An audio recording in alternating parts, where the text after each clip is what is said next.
Welcome to Buddha at the Gas Pump. My name is Rick Archer. Buddha at the Gas Pump is an ongoing series of interviews with spiritually awakening people.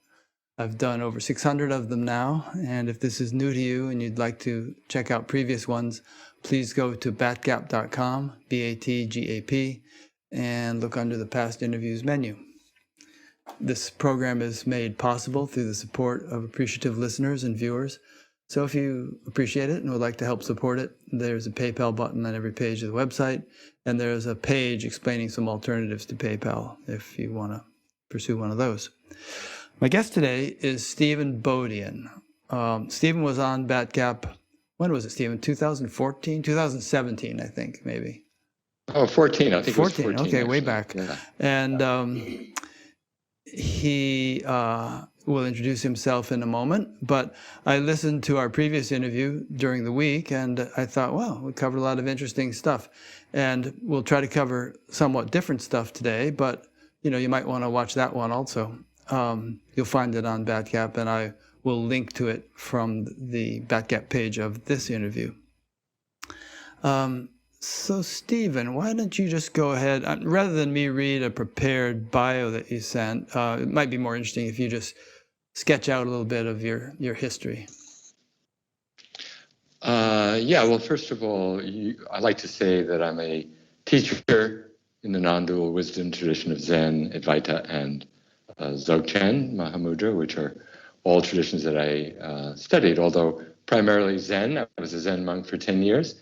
Then spent 10 years with Jean Klein.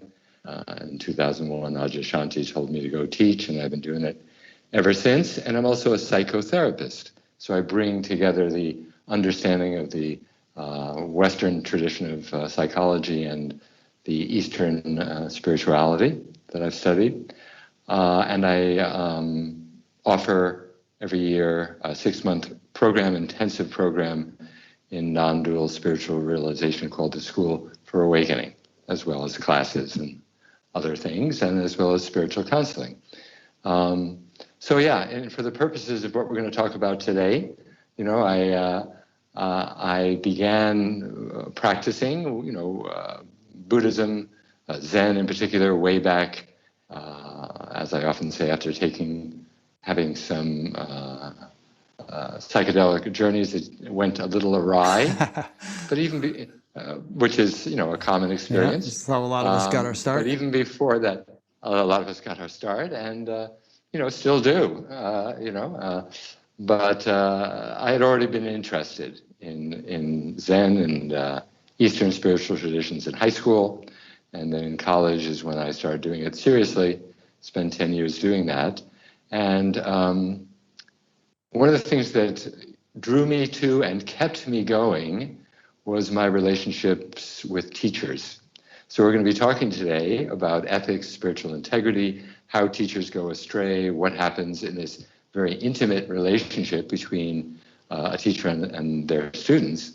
And first I want to say that teachers have been crucial to my own spiritual journey, and I have fallen in love with several teachers to great effect, and it's had a transformative effect on my life. So I want to begin that way to give the understanding that, as far as I'm concerned, teachers are not necessarily essential, but have a really important role to play in the spiritual journey. Some people wake up without teachers, but when they do, they often need a teacher afterward to help them orient, which is why a lot of people come to me, or a teacher galvanizes them and provides an example to them of what a realized person looks like, sounds like, acts like, hopefully, as we'll discuss. And that's a very important function. Yeah. So. I might add that you were the editor of Yoga Journal for 10 years, which is how I first heard of you, way before I started doing this. But your name, I wasn't a regular subscriber, but I would read it every now and then, and your name would pop up.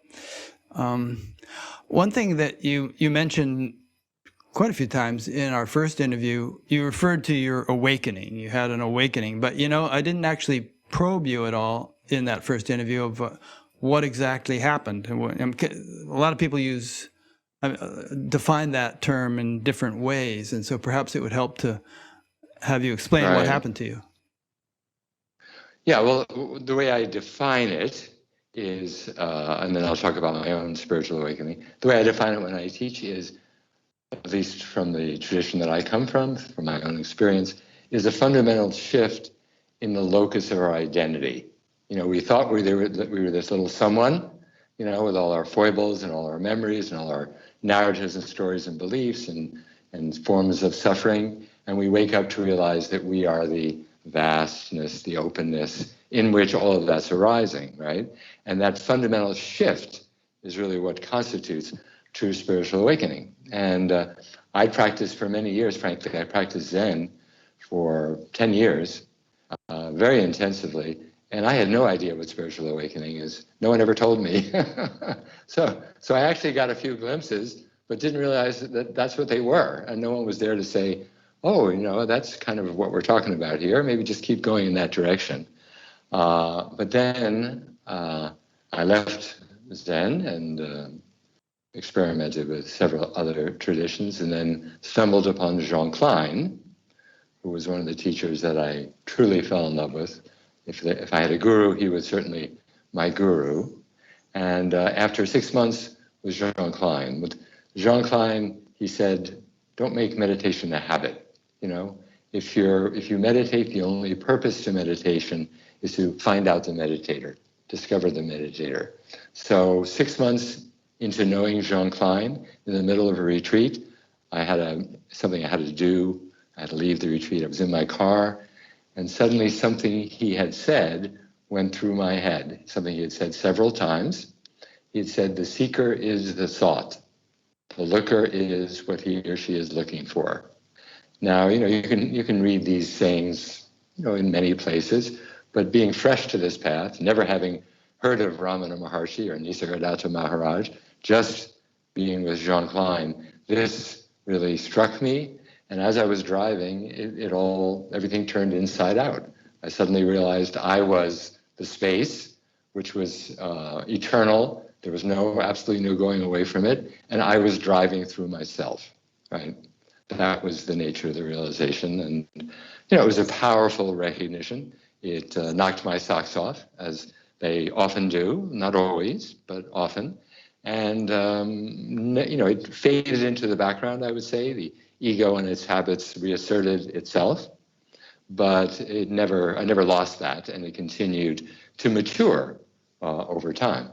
And it was actually terrifying, the realization. I went through, I like to say this so people who have similar experiences feel like they're not alone. I was terrified by it. I felt like the ground had been pulled out from under my world, and there was no ground. And it scared the life out of me. Yeah, in our last interview, we talked about Suzanne Siegel a little bit, who wrote Collision with the Infinite, and she was a friend of yours, and she went through like 10 years of terror because she had such a shift and had no idea what it was, and she just assumed she couldn't find a sense of personal self anymore, and it freaked her out. Exactly. The self was looking for the self. Yeah. You know? The mind kept looking for itself and couldn't find it. And in fact, it was Jean Klein who kind of resolved it for her.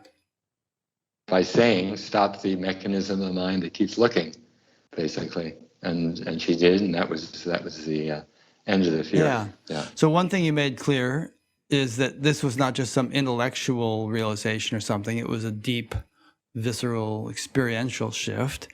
And you also said that, you know, well, you still had the ego with its foibles and all, but there was kind of a new element that your essential identity had shifted from just that ego to something much vaster, kind of like you had been the wave all of your life, and all of a sudden you realize you're the ocean, but you're still a wave, but yet you're the ocean. Yeah, exactly. Right. Yeah, I would say boundaryless openness is the way I like to describe it these days.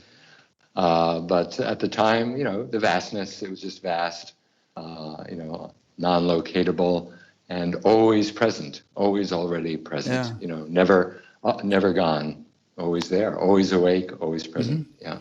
Does it ever persist during sleep, or do you just conk out during sleep? Sometimes. Mm-hmm. Yeah, sometimes I find myself awake in dreams and sleep. Yeah, some people Sure. report Not that. always, but Okay. sometimes. Sure. Yeah.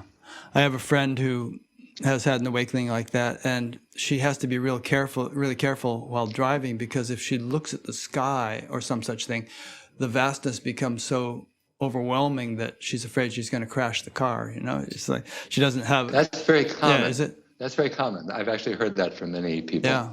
Yeah. Just And it's interesting. It happened while I was driving. yeah. Yeah. I have a feeling that that'll go away for her when there's been more integration or something. Yeah, I suspect Yeah. so. I suspect so. All right. So, at what point in the game did spiritual integrity become so important to you, and why?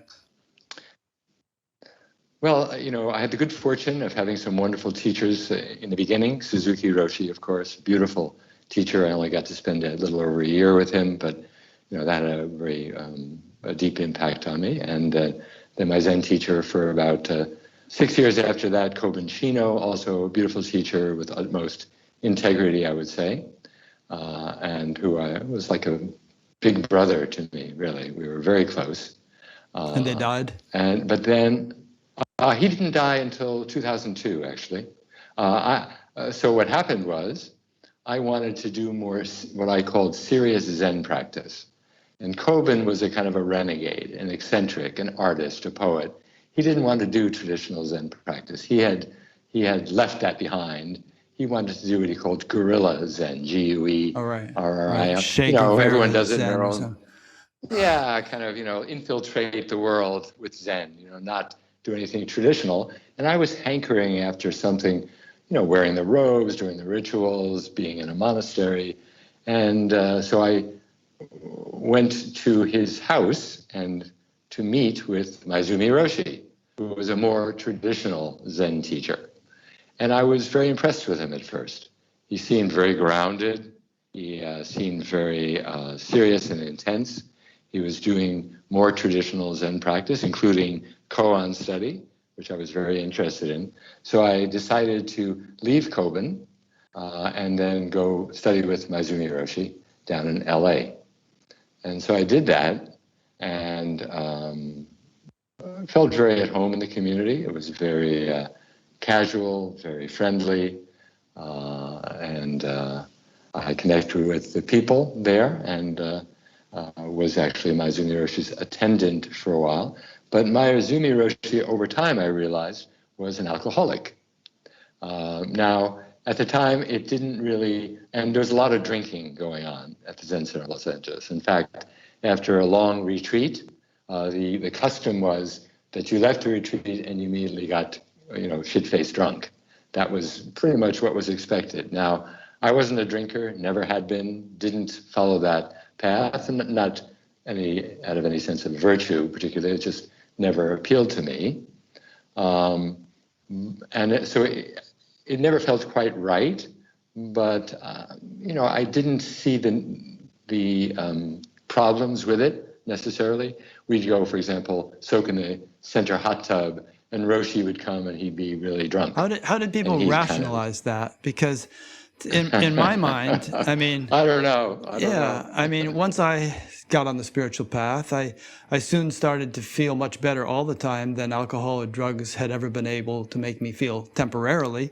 And so I completely lost the taste for them. And if I had done them, I would have wanted to get over it as quickly as possible to get back to the lovely state of consciousness I was in anyway, all the time. So I don't get it. I don't get it. Beautiful. I don't get it either. And I'm with you. I wanted to keep as much clarity as I possibly could. Drinking had never been a part of my life. I think it was rationalized as Roshi's Japanese. This is what Japanese men do.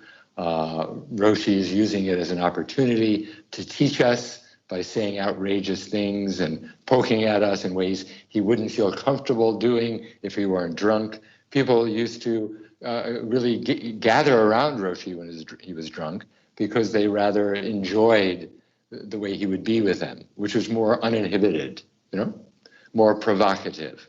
So within the center, there was a kind of rationale around it. I didn't buy into it, but I also didn't question it seriously.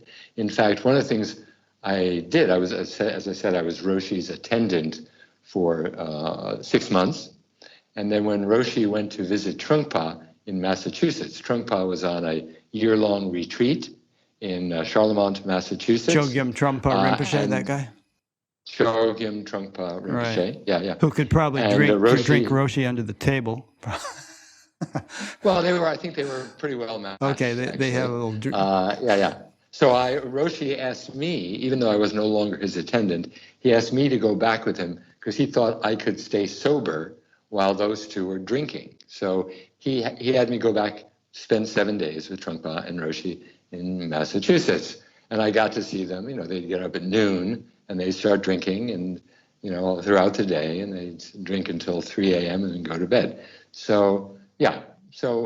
But again, in that context, with Roshi drinking and Trungpa drinking, it seemed rather normal, This is what, Buddhism had to offer back in those days. Can you imagine the Buddha doing that? 1977.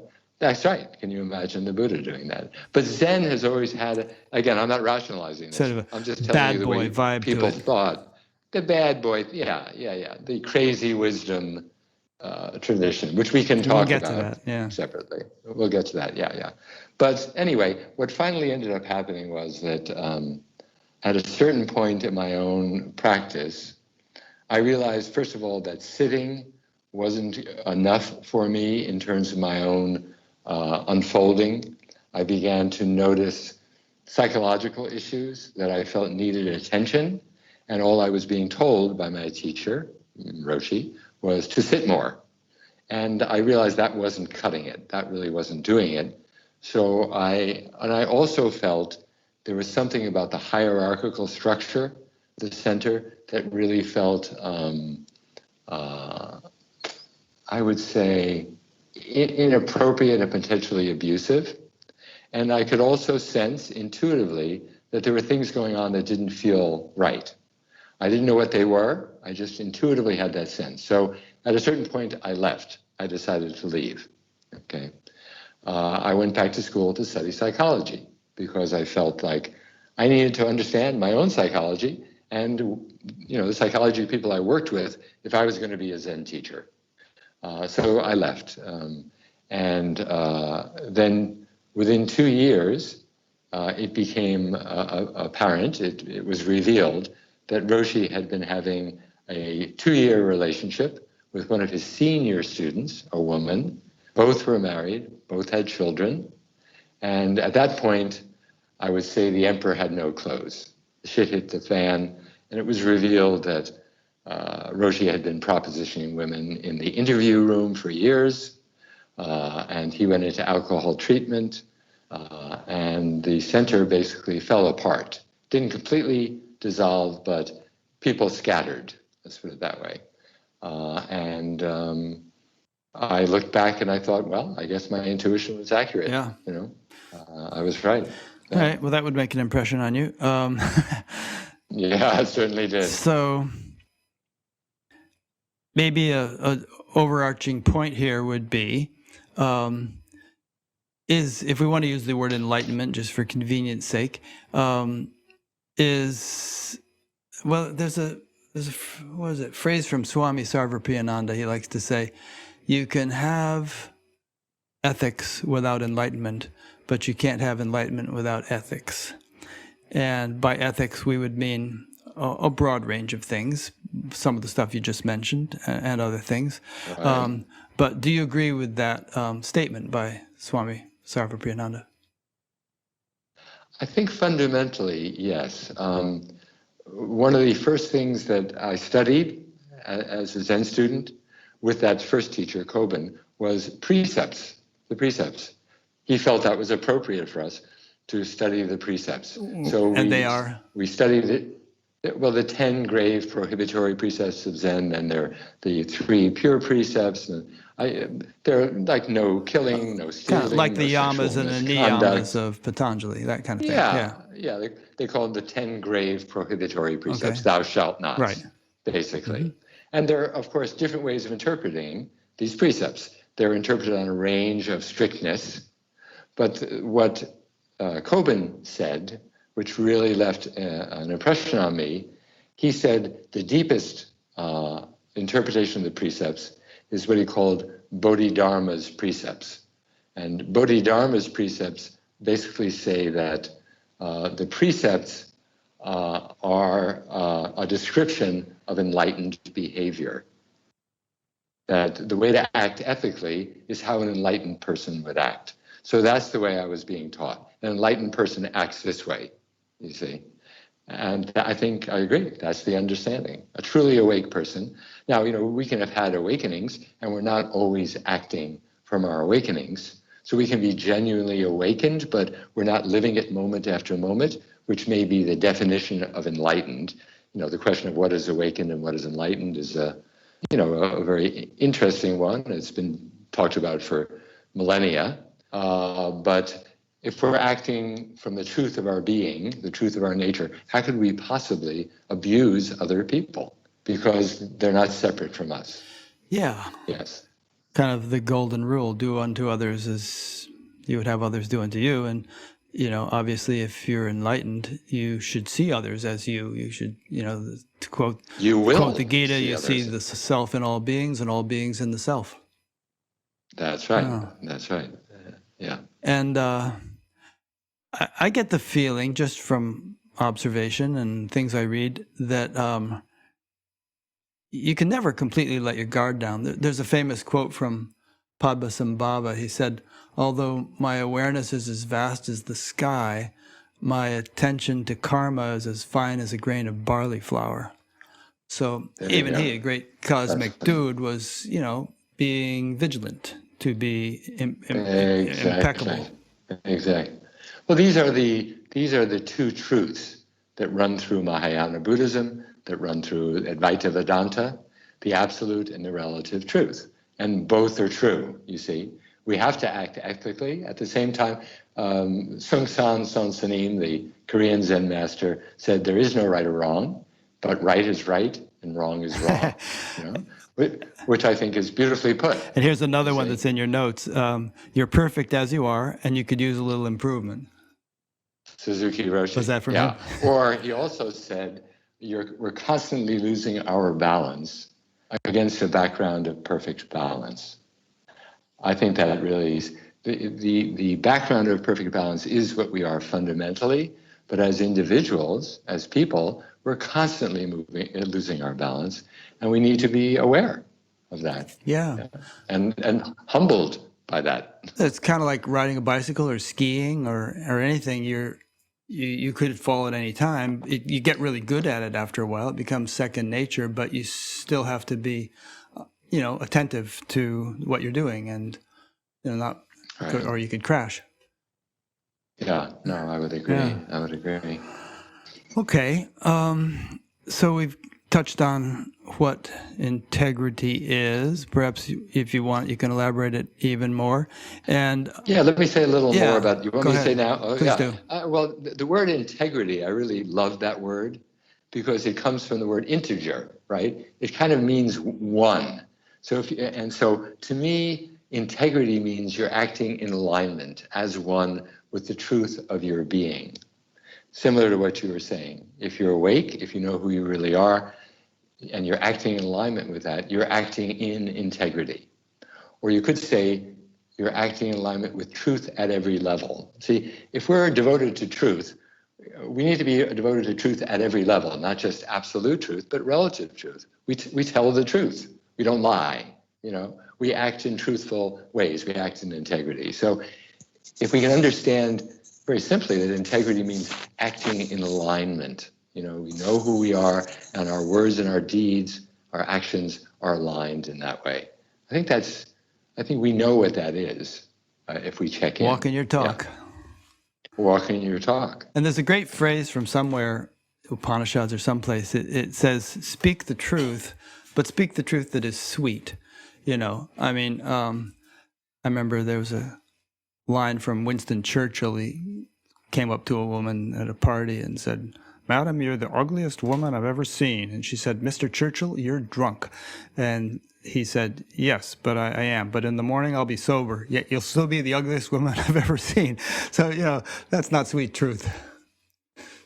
That's not sweet truth. No, and obviously it's sort of a crude example, but you can think of people. Well, it's not really the truth at all. It's, saying what other people are is not telling the truth. No. Saying what's true for us, Yeah. is really the truth. But it is an example because sometimes people become confrontational and downright rude in their attempt to be truthful, and Right. that happens. Right. Yeah. Right. Okay. So now let's touch upon, we talked about how enlightenment and integrity go together.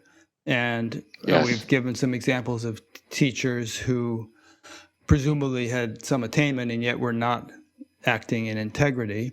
Let's talk about why the integrity is important in the teacher-student relationship, both for the teacher and the student. And you outlined different kinds of teachers. We can get into that, but maybe we just cover that main point first. Well, when I was studying Zen, one of the teachers in that lineage was Robert Aiken Roshi. And he wrote a lovely book, actually, called The Mind of Clover, which is about the Zen precepts, understanding the Zen precepts. And one of the things he says, which continues to reverberate for me, is that the teacher represents a whole world of meaning to his or her students. So that when a teacher acts out of integrity, they're not only betraying the student as a person, they're betraying and undermining the student's relationship to that view of reality, to that path, which can be something that they've devoted their life to. And I saw that happen with Maezumi Roshi. I've seen it with other teachers where when the teacher acts out of integrity, people's faith in the Dharma, in the truth of awakening, of suffering, the cause of suffering, and the path of practice as a means to freedom, all of this gets undermined.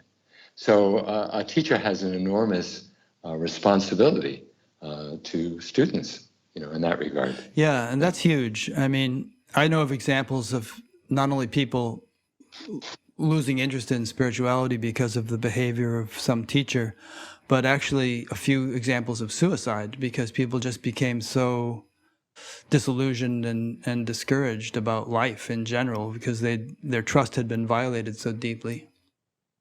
Absolutely. Yeah. It cuts to the very heart of the matter. We feel so deeply about our spiritual teachers, our spiritual teachings that that mean so much to us. And when that's been undermined, then it can be devastating, at many levels. Yeah. So yes, I agree. Which brings up another interesting point, which is that, a lot of times these days people are eager to become spiritual teachers. I remember somebody told me they once overheard someone at an Adyashanti retreat saying, I can't wait to get awakened so I can quit my job and become a spiritual teacher. But, right.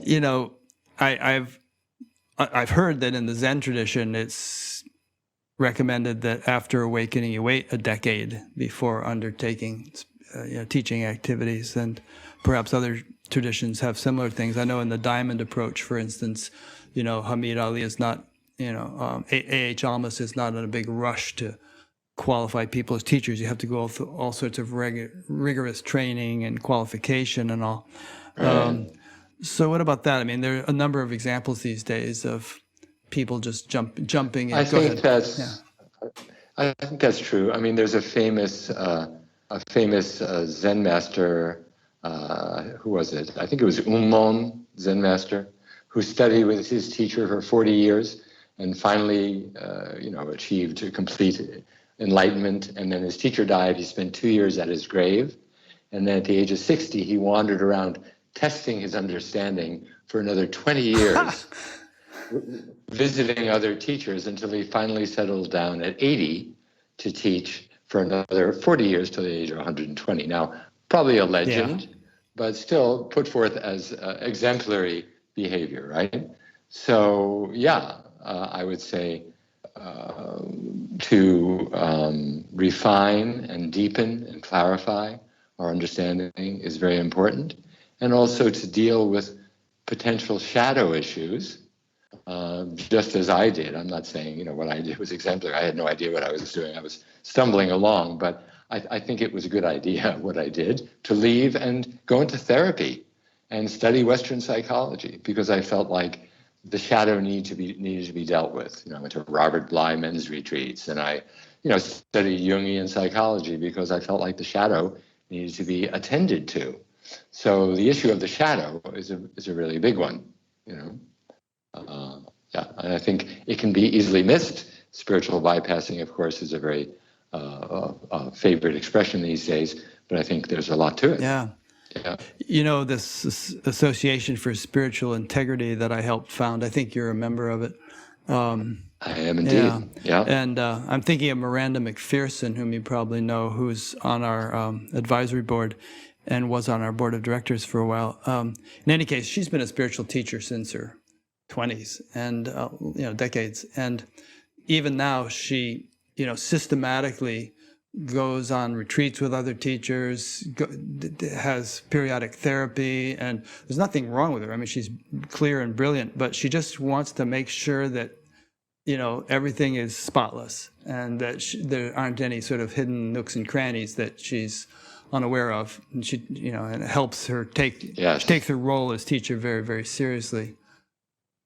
That's beautiful. And I do the same. I go back into therapy from time to time. I've actually done Almas's Ridwan School Diamond Approach. I found that very helpful. I belong to, have been a part of, a group of colleagues, fellow teachers, some of them not, but that's been meeting regularly for 25 years, discussing the issues that come up for us, sharing our experiences. And I feel and I have a number of close friends who are also teachers. So this to me is really very important, a feedback system that most teachers don't have. So yes, all of the above, taking time, clarifying understanding, working with the shadow, having a peer group to check in with, going into therapy, all of those things. Yeah. And I'm glad you bring that up, because, I mean, that guy who didn't start teaching until he was 80 and then taught until he was 120 or something, theoretically. If everybody did that, we wouldn't have any spiritual teachers. So that's an extreme example. And I think the times are such that we need spiritual teachers. If I didn't feel that, I wouldn't be doing this show and interviewing people who I'm not presuming are at the pinnacle of possible spiritual development, but who are serving a valuable role as long as they kind of keep their act together and act with integrity. And I've had to take down about 30 interviews of people who were not acting with integrity out of 600. Wow. Out of 600? Yeah. Wow, that's quite a bit. That's 5%. Yeah. Wow, you're good at math. In any case, so the times, who was it? Thich Nhat Hanh said the next Buddha may be the Sangha. And it does seem that given the age of the internet and just the way the world works these days, it's good that we have this sort of, proliferation of spirituality and spiritual teachers. But I think that the kinds of things we're discussing here might be important safeguards so that, people can behave responsibly and can continue on their own journey without the spiritual teachership going to their heads and tripping them up, what to say of the effect they might have on their students. Right, exactly. Yeah, I think we do have a proliferation of teachers. I think people idealize the role of spiritual teacher. It's, I love it. It's what I love to do in this lifetime. I feel very blessed to have the opportunity. But I think people become spiritual teachers for a variety of reasons. Sometimes they're chosen by their teacher to be the successor. Sometimes they're born into it, like Krishnamurti Krishnamurti was chosen, but others are, tulkus in the Tibetan tradition are born into it.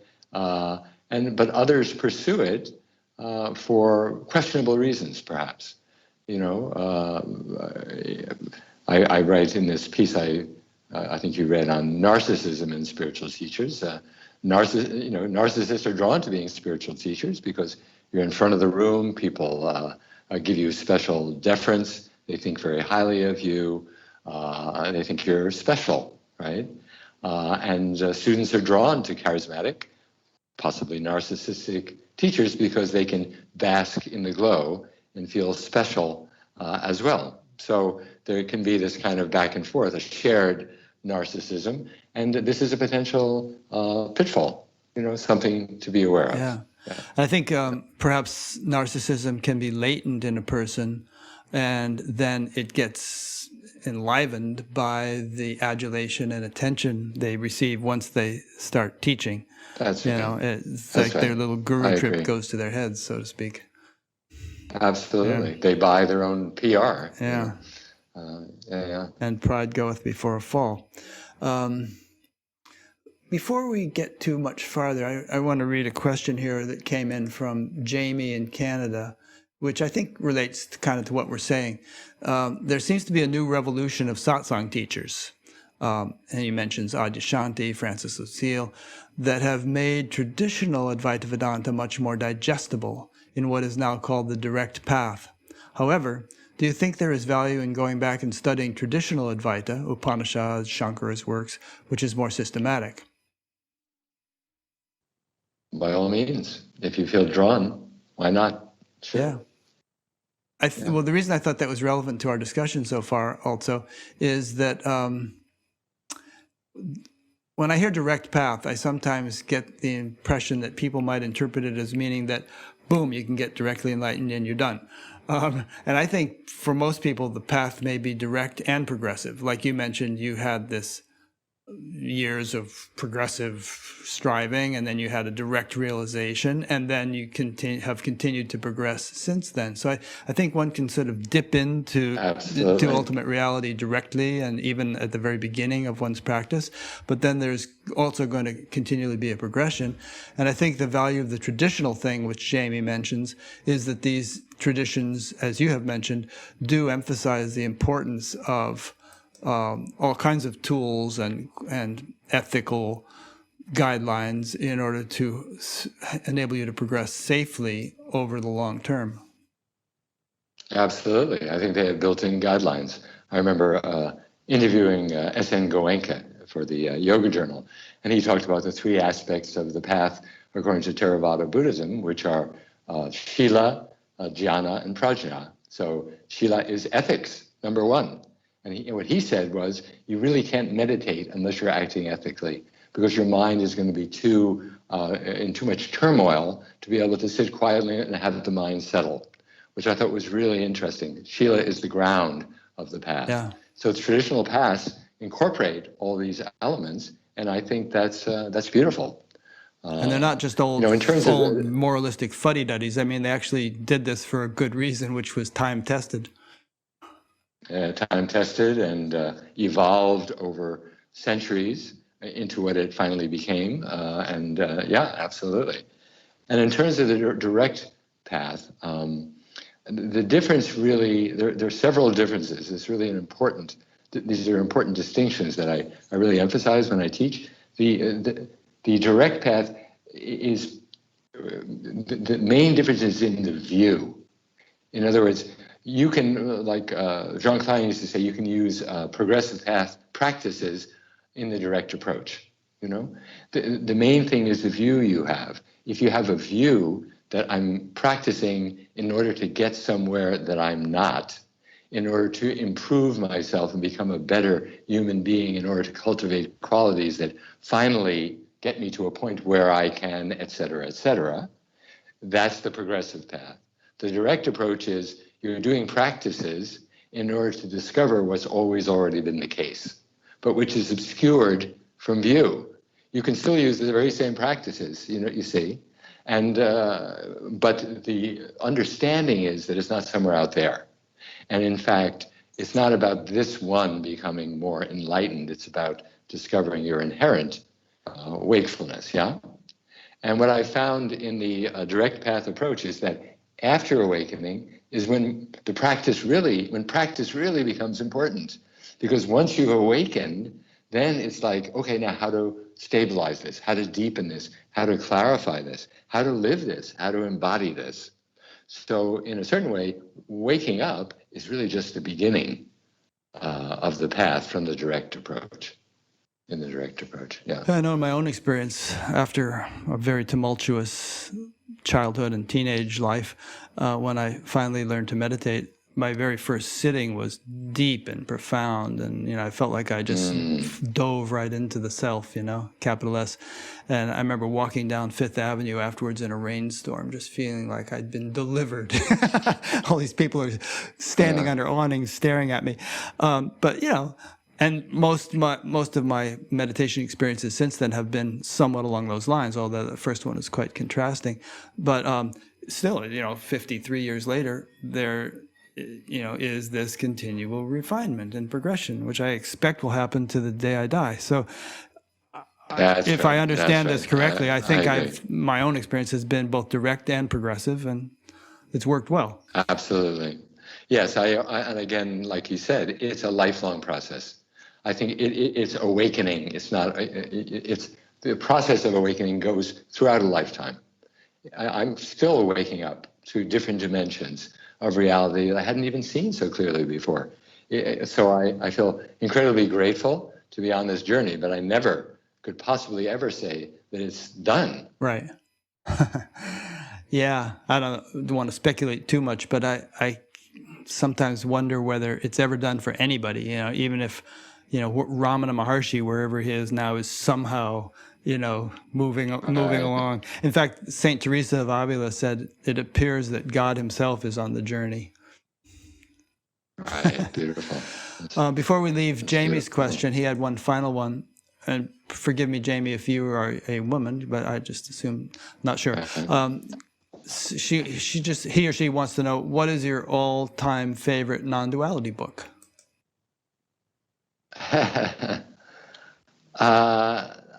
I can't really put my finger on one which is not very well known and which comes from a very absolute perspective is Perfect Brilliant Stillness by David Karst. Right. I think that's the clearest articulation of the absolute view. And someone who's vehemently refused to be a teacher. So I know. I bow to him in that regard. He refused to be interviewed. Yeah. I think I invited him early on after I started that. Yeah, I'm sure he did. I'm sure he did. And the book, in fact, is unobtainable now. Yeah. So recommending that book is probably a waste of time because you can't get it. Yeah, you might find a used copy on Amazon or something. Yeah, exactly. I might as well ask another question here since we're in a little bit of a question hiatus, and then we'll get back to our outline. But this is from Barbara in Poland. She says, after my awakening, I found a teacher and attended regular satsangs with Francis Lucille and yoga with Billy Doyle. I am curious about relationships. After an awakening, sexual energy has been transformed into spiritual seeking. Now, 2 years later, I have found there is a need to be in a relationship again. I am curious whether this desire comes from separate self. I would say only you can know that, I don't think per se the movement to be in relationship necessarily comes from a sense of being a separate self.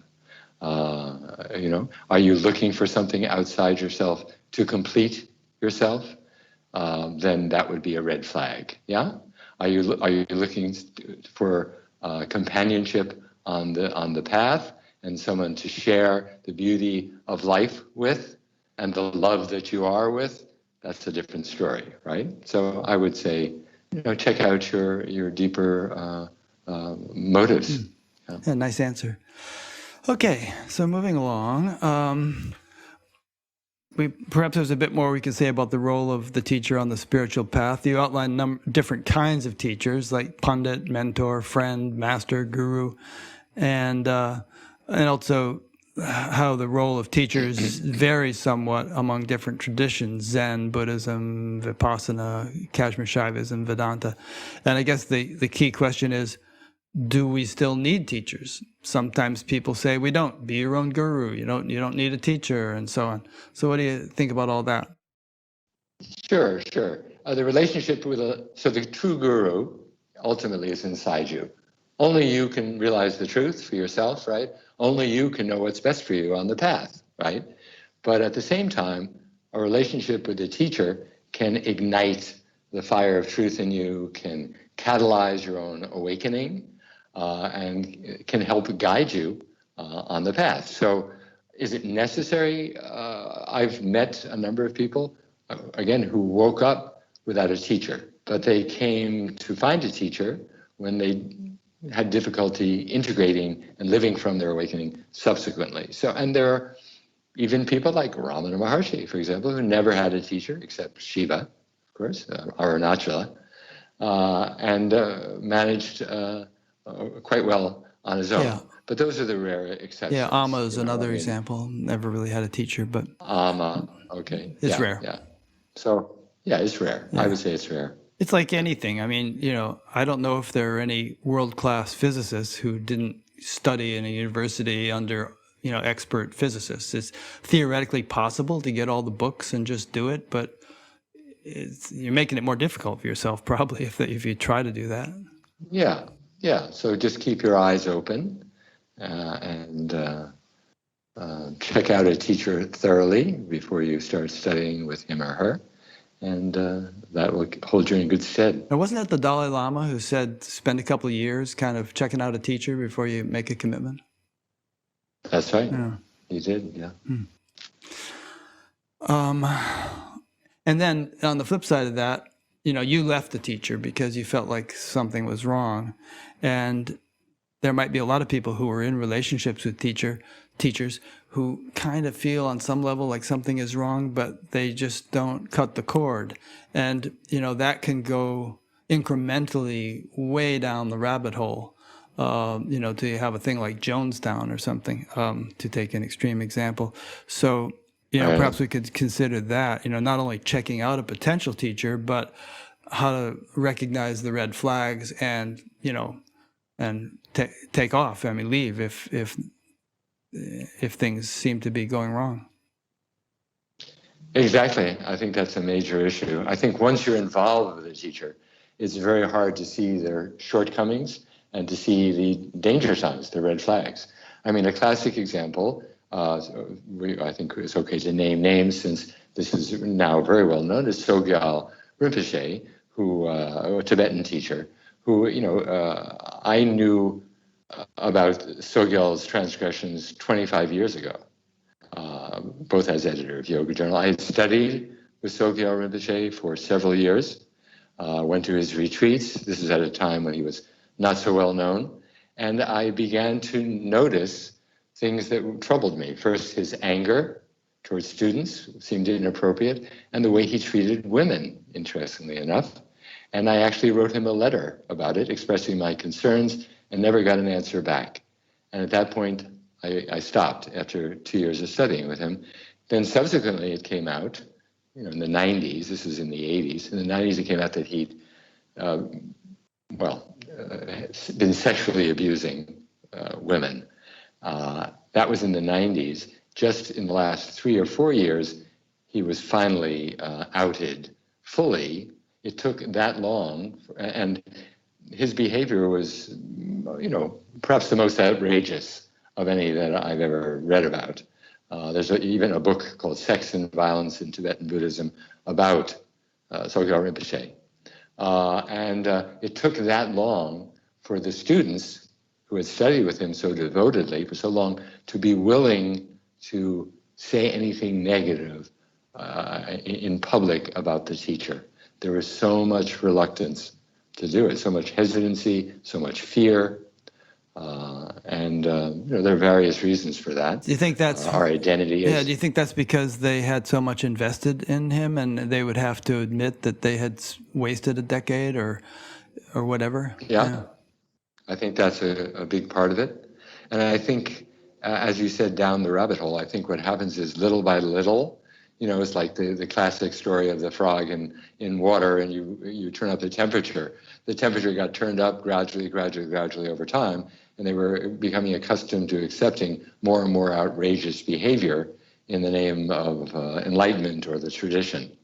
And there's also in the Tibetan tradition, there, the Samaya vows, the vows that one takes in relationship to a teacher are considered sacrosanct.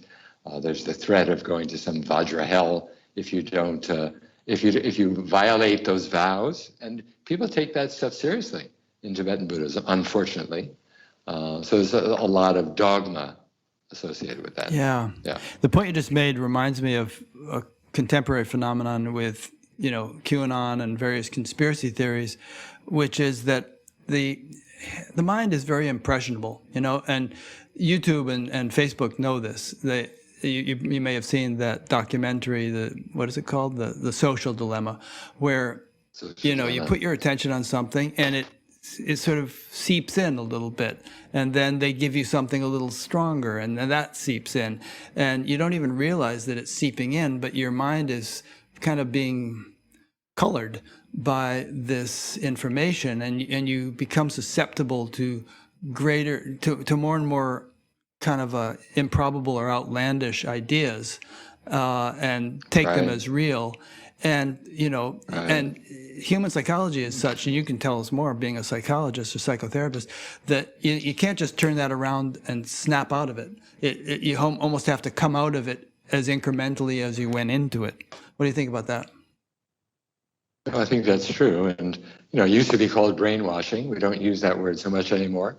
But you remember those deprogrammers that you don't hear much about that anymore either. But 20, 30 years ago, there were people who were hired as deprogrammers to get young people out of cults, right? This is in the probably 70s and 80s. That was abusive too. I mean, there were a lot of examples. That was abusive. Yeah. That was abusive too. But that was an attempt to deprogram, to take them out of those belief systems. So any belief system can become a kind of brainwashing. We take a certain amount on faith from our teachers. They're pointing in a certain direction and saying, look, if you do this and this is what you'll experience. Trust me, and you can keep going, and I'll give you my word that eventually if you do this and this, you'll have certain experiences. Most probably, I can't guarantee it, but this is the direction to go, and we trust that. But on the other hand, we can be fed all kinds of outlandish beliefs in the name of so-called truth. That's brainwashing. So where does the one end and the other begin? Again, this is the word in all of this, in all that we're talking about today, is discernment. Yes. That's the word. We need to develop discernment. The ability to discern truth from falsehood, and to know our own heart and mind, and know what's appropriate and right for us, to trust that. I had the good fortune of trusting that with my Izumi Roshi, with Sogyal Rinpoche. Again, I can't make any claims for myself. I had no choice. That's what I had to do it. It's just what I was being told from inside, and I did it. So we need to learn to listen or trust what we were already hearing. Yeah. You may remember Shankara's book, The Crest Jewel of Discrimination. I think discrimination is somewhat synonymous with discernment. But I've come to feel that quality is really critical on the spiritual path. And without it, one can get sucked off into all kinds of cul-de-sacs, and diversions without even knowing it. It happens all the time. I agree. Yeah. Which is why I kind of like the juxtaposition of science and spirituality, because science brings certain qualities to the quest for knowledge, such as the insistence upon empirical verification and falsification and all that spirituality could really use. And then spirituality, on the other hand, can bring some valuable tools to science, because it explores realms of reality that most scientists don't even know exist. Absolutely, I totally agree. And the spiritual journey is a scientific one. It is. This is about direct experience. Yeah. I mean, it's phenomenological in the sense that it's our direct experience. Mm-hmm. At that level, it's not necessarily something that you can do experiments with. It has to be something you know for yourself. Otherwise, it's hearsay. Yeah. Theory. Well, you can kind of do experiments in a way. I mean, let's say that there's a physics experiment where someone says, okay, that we think there's something called the Higgs boson. And then a whole bunch of people get together and they build the Large Hadron Collider, and they spend billions of dollars and tons of time, and they eventually find the Higgs boson. So, well, in spirituality, various teachers and scriptures say, there are these and these and these possible attainments, and others have attained them. And for you, that's hypothetical at a certain point. But then they say, okay, well, do this, this, this, and this, and over time, you too will experience it. Right. And so that's kind of a scientific approach. Yeah, I agree. Yeah. I agree. Okay. What is Zen sickness? Zen sickness is to hang out in the absolute and not give any credence to the relative. Oh, okay. To be intoxicated by your own awakening as well, and become inflated with your sense of the importance of what you've discovered. A kind of spiritual narcissism, you could say. Yeah. Yeah. There's a teacher recently that came to my attention who was sort of messing around with the ladies, and when it finally came to light, he was sort of like, well, I am just a witness, and God is the doer, and I have no, authorship of my actions and that kind of stuff. Exactly. Yeah. Exactly. And that's, again, mixing absolute and relative. Right. There's no right and wrong, and right is right and wrong is wrong. What do you mean by splitting the archetype? Splitting the archetype, see, in Jungian psychology, an archetype has two poles, So as soon as there's an enlightened one, there's an endarkened one, you see. As soon as you constellate the enlightened one, then this is according to Jungian psychology. I'm not necessarily saying that I agree with this point of view, but I think it's a provocative one, and I think a helpful one. So as soon as you constellate the awakened, then there's going to be the unawakened, the enlightened, the endarkened. So when a teacher takes themselves to be special, to be enlightened, and the student to be endarkened, then it's impossible for the student ever to become the other pole. The teacher has claimed the one pole of the archetype, and the student is relegated to the other pole of the archetype and can never overcome that polarization, that discrepancy. Interesting, isn't it? And this is one of the things that I was drawn to was Jean Klein. Jean Klein said, true transmission happens when a teacher who does not take themselves to be a teacher meets a student who does not take themselves to be a student. In that meeting, true transmission can happen, see? So there's no taking oneself to be awakened, no taking oneself to be endarkened. There's simply a direct meeting. And in that moment, there's a potential for, and transmission doesn't mean anything moves from one place to another. It's merely more the recognition within another person of what has always been the case that we share, yeah? So this is one of the things that drew me to Jean Klein. He said, a teacher doesn't have students. As soon as someone takes himself to be a teacher who has students, my students, right? As soon as I hear someone talking about my students, I mean, that may sound pretty benign, but my antenna go up, you don't have any students, People come to you for guidance occasionally. That's my experience. People come to me for guidance occasionally. Some people hang around for a while. Some people, come and go. I don't consider those my students, They're just people. We're all hanging out together. You see, as soon as I claim them as my students, then that archetype's constellated. See, teacher-student archetype. I'm kind of thinking of a university as a comparison. I mean, if a university said, okay, none of you are ever going to graduate, and you could never possibly become professors yourselves because we are the professors. That's right. It wouldn't be a very popular university. So I should think a teacher would rejoice if a student has a profound spiritual awakening. I mean, I've even heard of examples, I can't even think of one right now, where a student became the teacher's teacher because he surpassed that teacher's attainment. You remember anything like that? This happened regularly in Zen. Okay. Sure, Yeah. absolutely. Yeah, I think that's beautiful, and that shows, a truly awakened person with the appropriate humility to recognize, again, without the Zen sickness, to recognize, yeah, this my student seems to be clearer than I am, and in fact, it was the same Umon Zen master. I hope it was Umon. My memory for the koans is not as good as it used to be, but when he went off on his journey after he attended his teacher's grave at the age of 60, he said, even if it's a 7-year-old girl, if she has something to teach me, I'll study with her. And even if it's an 80-year-old Zen master, if I have something to teach him, I'll teach him. That was his attitude. See? Yeah.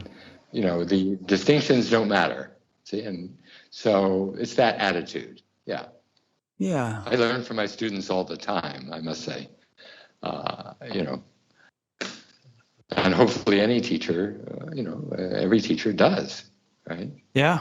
Wow, I love the way this person says that. That's beautiful. Or I really hadn't understood that before. That's amazing, Yeah, that's really good. And like you said, humility, and humility doesn't mean belittling oneself or considering oneself inferior or anything. It just means, to my mind, it sort of means not being rigid and being open, to the possibility of learning or of anything. Not insisting that things happen any particular way, just sort of flowing. Right. Yeah. I agree. Right. I agree. Yeah. Well, let's talk about sex. Sex? I'm going through the outline of a book you were thinking of writing.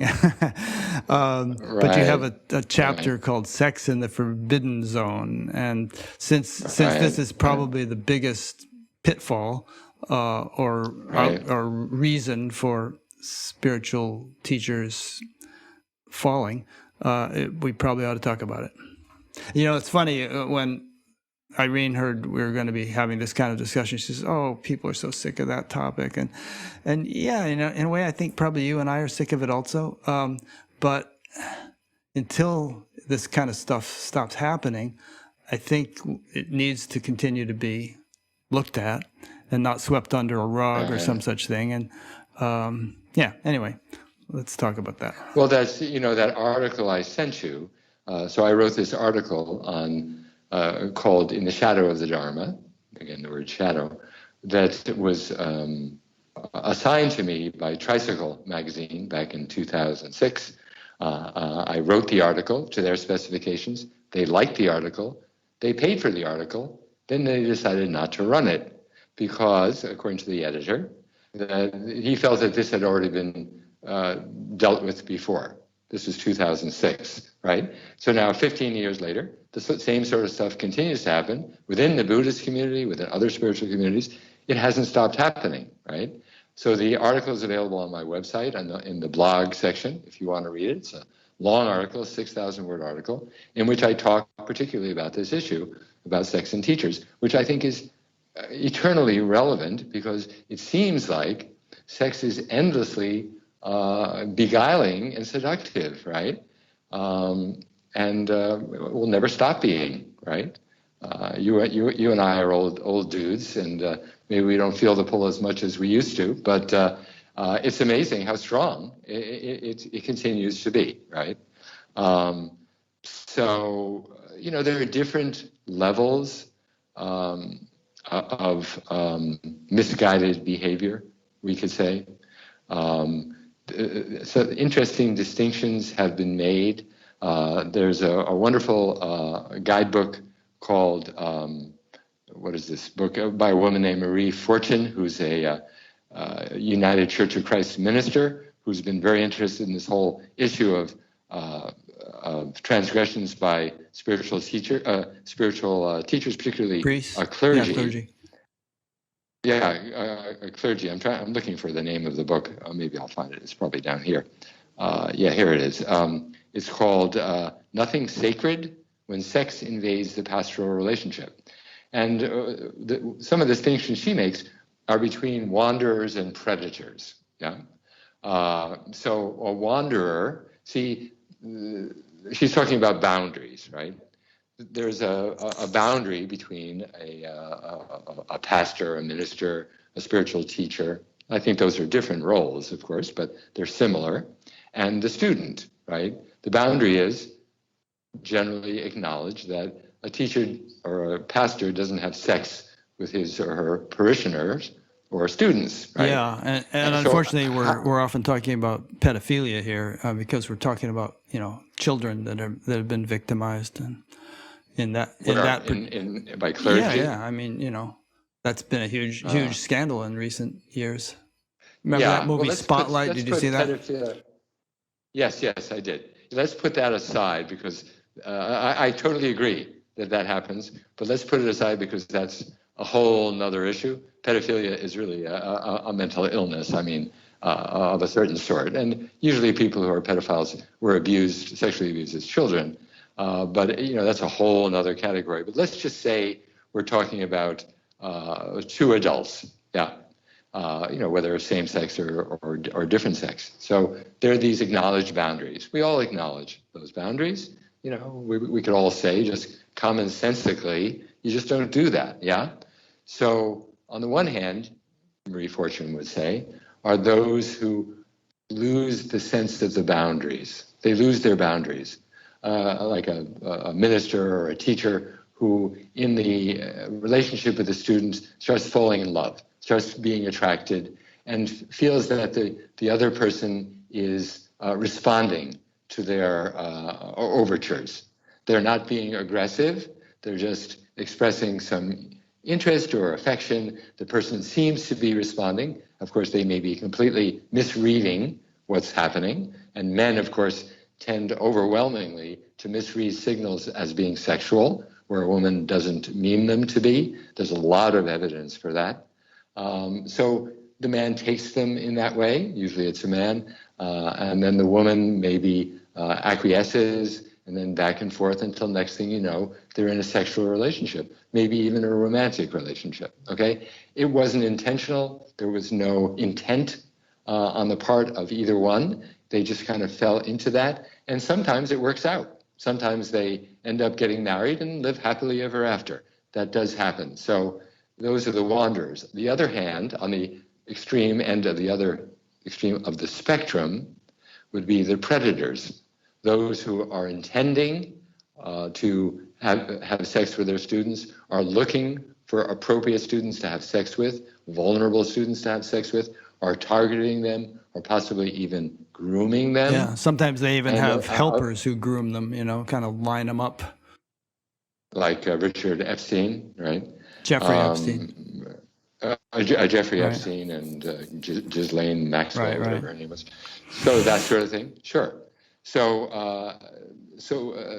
as you can see, these are different, roles to play. They're different approaches.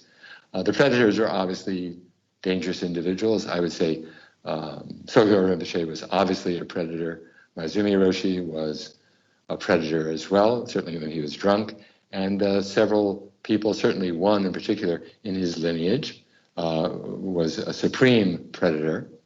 Par excellence, and it would be, I don't need to mention his name, but it's common knowledge. This is not something he's been confronted on this numerous times and has continued over the years to do the same thing over and over again. So these are people who tend to be narcissistic, sociopathic, psychopathic, and are not really empathic, are not aware of the suffering they've caused. And somehow these are people somehow drawn to being spiritual teachers. They're the exception, for sure. I think more of them tend to be wanderers. But again, caught in the Zen sickness of, I'm someone special, the rules don't apply to me, ethics are not appropriate for someone of my understanding, I have the right to transgress, that kind of attitude. Yeah. Yeah. Robin Williams once said that God gave man both a penis and a brain, but unfortunately not enough blood supply to run both at the same time. Right. And or put them in two very different places. Yeah. And I think what happens, though, in light of that that joke is that sex and sexual attraction can be very hypnotic. I mean, it kind of clouds one's judgment, you know. Absolutely. And if you Absolutely. feel like you don't realize you're clouded. That's the first thing that Maya does is That's delude right. you to the fact that you're deluded. But then, like we were Yeah. saying earlier Yeah. about the incremental, joining of a cult, you incrementally get more and more sort of occluded or deluded, and one thing leads to the next, and in many cases I it agree. becomes extreme, and I it agree. also is often associated with other foibles and misbehaviors, like you were saying, anger or drinking or other kinds of mistreatment of people. Exactly. There's some interesting work done by this guy named David Buss at the University of Texas. Sam Harris recently interviewed him about what's called evolutionary psychology and how our psychology of particularly male-female psychology evolved to perpetuate the species. And one of the ways he talks about what he calls the dark triad of qualities, which will predispose one, like a man, for example, to act in abusive ways, given man's already predilection towards sowing his seed as widely as possible. And this dark triad is narcissism, sociopathy or psychopathy, and what he calls Machiavellianism, right? Which are more or less different facets of the same thing. He calls it the dark triad. So when those qualities are joined with the male tendency of men in general, it becomes abusive. Men in general aren't abusive necessarily, but these other qualities can cause it to become abusive. And I think it's well researched. Yeah, it's funny you mentioned that. The point of like sowing one's seed widely. There was a spiritual teacher whose interview I took down years ago, but not about last summer, I heard a YouTube video he did. He was obviously somewhat inebriated, but he was going on about how adultery is perfectly fine, especially for men, because it's hereditarily sort of appropriate or wired into us, and that anybody who disagrees with this and has some kind of moral objection to it is an ignorant monkey. To use his phrase, and he was living out this principle in his own life and abusing literally hundreds of women. There you go. And yet people still come around and be his students. And remember, when we say abuse, we don't just mean abusing the body. We mean abusing, the soul, abusing the being at every level, especially when you're doing it in the spiritual, dimension. Yeah. Abusing their trust, to me, all of those things. the kind of the ardent search for God or realization is such a rare and precious thing. When it finally dawns in the course of a person's spiritual evolution, it's such an important milestone, and it's initially it's like a little tender sprout, that has to be treated with the utmost care. Maybe once you've been on the path for 40 years, you can weather all kinds of storms and not be crushed. But you get the point I'm getting at here. It's just. I totally agree. Yeah. Yeah. It's interesting when we were trying to formulate the code of ethics for the Association for Spiritual Integrity. It took a long time on this whole sex and relationship issue. Some people felt like a spiritual teacher and a student should never form a relationship, and I was kind of arguing in favor of, well, yeah, but maybe they really are meant or would be really good together, and they just happen to meet because of the teacher is well known, the student shows up, and maybe there are certain guidelines that could be adhered to prevent capricious and abrupt, situations, but that eventually could result in them being able to have the relationship that they would both benefit from. And I think Spirit Rock had some good guidelines on that we eventually that kind of helped us. Excellent guidelines. Yeah. Yeah, they have excellent guidelines. In the psychotherapy profession, certainly in California, where I'm licensed, the rule basically is if there is an attraction, it of course cannot be acted on, and if they want to at some point act on it, they would have to wait 2 years before acting on That's it. that's psychotherapy, right? You're saying not spirit, right? Yeah. Yeah, that's good you mentioned that, because obviously in a profession like that, or probably other areas of physical medicine and so on, there are organizations which regulate these things and with these professions, and which have guidelines like that, and you could actually lose your license for violating them. Oh yeah. Yeah, absolutely. And the thing, of course, about the relationship between a therapist and a client, just like a teacher and a student, is that well, there are many dimensions to it, but a client shows their vulnerability and reveals aspects of themselves in absolute trust that the other person will not misuse them or use them for their own personal gain, right? And then when a therapist turns around and then takes this vulnerability and abuses it, takes advantage of it for their own personal gain, that's, again, a very deep betrayal. Yeah. Which is why you have to wait for several years. And I mean, the basic guideline is, if you need to do it, wait several years, but we don't advise doing it at all, of course. Yeah. Yeah. But several years might seem like a long time, but it seems to me that if the relationship is really sincere and genuine and deep, one would do that, I mean, my wife and I met 11 or 12 years before we actually got married, and we were always thinking, okay, I wanted to be a monk, but I was always saying, well, if I decide not to be a monk, I would like to be with you.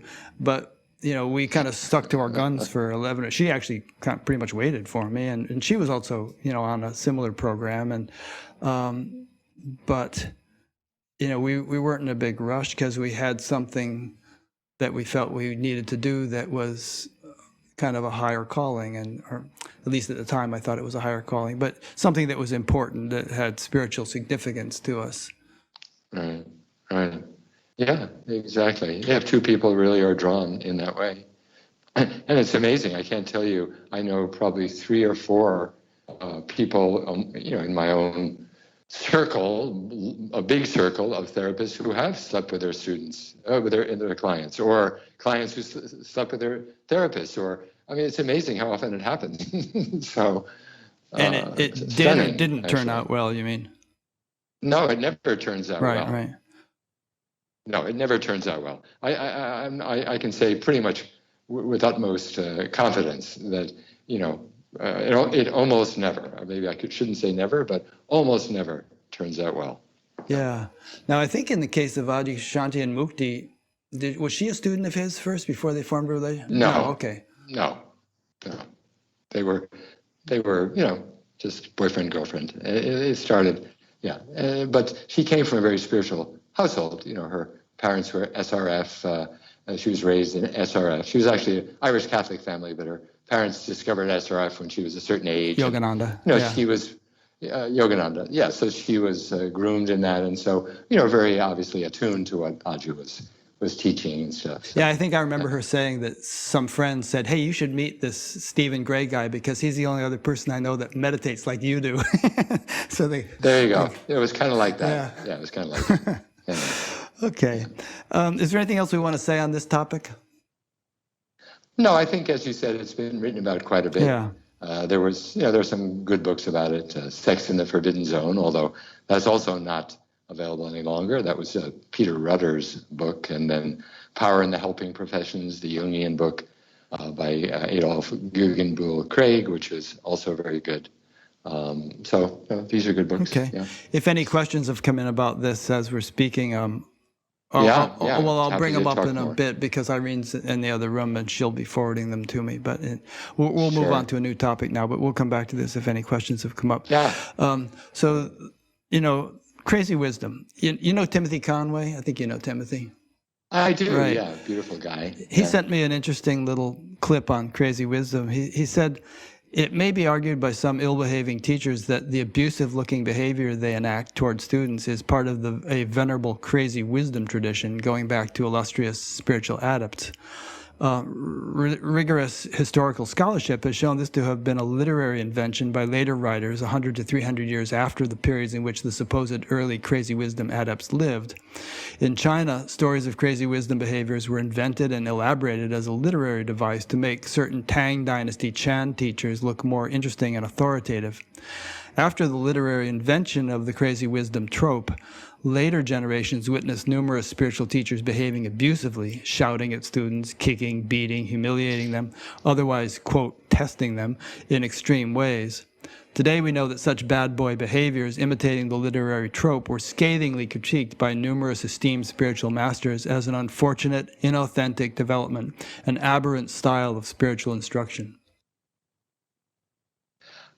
Interesting perspective. Timothy is very careful, I think, in his scholarship, so he may very well be right. There are, of course, though, in the Tibetan tradition, venerated examples of crazy wisdom teachers like in the Zen tradition. And that thing. Marpa and Milarepa, Drukpa Kunli, the famous, drunken sexual saint of the 1400s, I believe, who was known for hanging out with prostitutes and drinking and enlightening women with his sexual behavior. He's revered in the Tibetan tradition and actually existed. And then there's Ikkyu, Zen master in Japan, very similar, hung out with prostitutes, although he had a close girlfriend, a partner, toward the end of his life for like 30 years. But in his early life, both of whom were trying to show that sex is not profane, that sex can be included on the spiritual path, that you don't have to be a renunciate monk. But I think, whether Timothy is accurate or not, certainly there have always been teachers who are provocative with their students and use provocative behavior to try to awaken their students, and I think that has a place. But the primary mark of a true crazy wisdom, as opposed to abusive behavior, is that the sole intention and motive behind it is the benefit of the student. As long as there's any benefit coming to the teacher, this is not crazy wisdom. So any so-called crazy wisdom where the teacher's acting abusively toward a student, if it's perceived as abusive by the student, then this is not crazy wisdom behavior, see?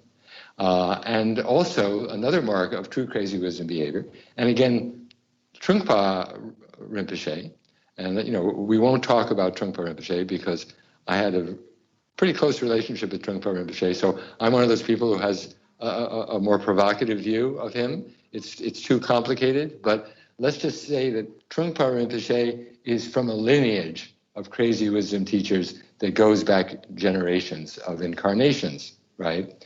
Which is acknowledged within the tradition. So again, was his behavior justified? Was it true crazy wisdom? Was he an alcoholic? Certainly, he was an alcoholic. There's no question about that. He died of it in his 40s. He died of it in his 40s. So he pickled his liver, and I watched him drink, vodka as if it was water, or sake as well, as if it was water. I poured his sake. So, no, seriously. Yeah, I believe it. Yeah. So, I was there. I saw it. On the other hand, was he a compassionate being? One of the most compassionate people I think I ever came into contact with. So, but was his behavior true crazy wisdom? I can't really say. But another mark of true crazy wisdom is that if a person is caught doing it, let's say you're doing something illegal, and someone arrests you for doing it, an example of crazy wisdom, you don't protest and say, this was crazy wisdom. You go and you succumb to the punishment involved. You take the punishment, you see. You don't profess to be a crazy wisdom teacher. You take the karma involved, right? And most so-called crazy wisdom teachers will say, no, what? I wasn't doing anything. Yeah. Probably not too many judges who would accept that in a court of law. No, I don't think so. Yeah, right. In other words, we accept the rules of conventional society. Even though we're acting in Yeah. unconventional ways. And even if these unconventional ways are not illegal, I mean, Right. they're not necessarily ethical or right. And the danger, I think, of crazy wisdom is it can become an alibi that anybody can use to do anything. That's right. And that's what you hear most often is, oh, I'm just a crazy wisdom That's teacher. right. It's a free pass to just act like a jerk. I agree. I don't think there are any legitimate crazy wisdom teachers, currently operating. I mean, maybe there are, but I'm not sure how we would know whether they were legitimate or not. Yeah. I think what Timothy says is by and large true. It's trumped up. The whole notion of crazy wisdom has been magnified out of all proportion to what actually did occur. Yeah, it makes for entertaining stories. That's right. Yeah. I would say that's accurate. But, you still have those crazy sadhus who come out and start, hitting their students, and suddenly they're, galvanized by it. And so it seems to happen sometimes. Yeah. Right? I guess Marpa was like that, right? I've been around, yeah, Marpa, sure, with Milarepa. Who was the teacher of Milarepa. Tell them to keep tearing down that house and rebuilding it and stuff. That's right. That's right. I mean, I've been with a couple of teachers who were, who could, be as conventional as they needed to be, meeting at the UN or, with a president or something like that, but who could also act very, not, I'm trying to find the right word, who would really blow your mind by their ability to sort of think outside the box and shift gears abruptly.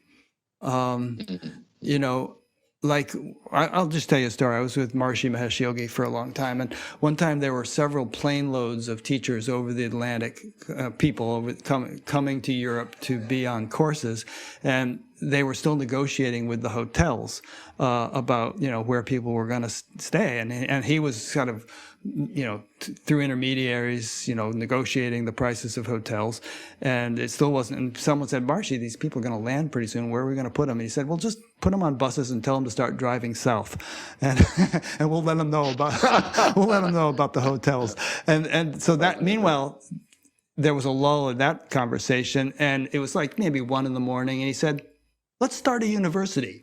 So the rest of the night was spent planning a new university, Maharishi European Research University, and designing posters and all this stuff, and so there was this kind of like, what? It's like, and he was often like that. And I've been with Amma a lot, and she's often like that. But it's not abusive. It's more like so unconventionally outside the box that it kind of really makes you flexible, That's right. Yeah.